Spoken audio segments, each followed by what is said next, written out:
Hi everyone, for today's video ay may share ako sa inyong isang app, na may makukuha kayong libreng pera. Ito po ay si Maya, is a mobile wallet and digital banking platform in the Philippines that allows users to make online transactions, pay bills, send money, and even invest in cryptocurrencies and other financial products. So i-install lang po ninyo ang app at mag-create ng account. Kung gusto nyo po ng tutorial paano gumawa ng account sa Maya, comment lang po kayo sa baba.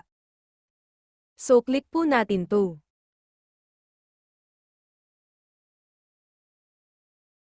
Dito i-enter lang po natin yung password, or pwede rin po i-scan lang natin yung ating fingerprint, kagaya ng ginawa ko. So nandito na po tayo sa app, scroll lang po natin yan pababa.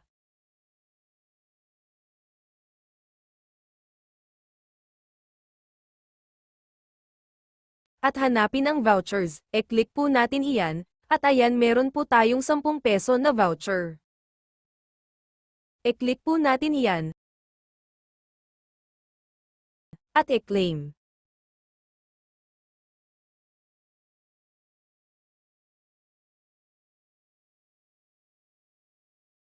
So ayan natanggap ko na po.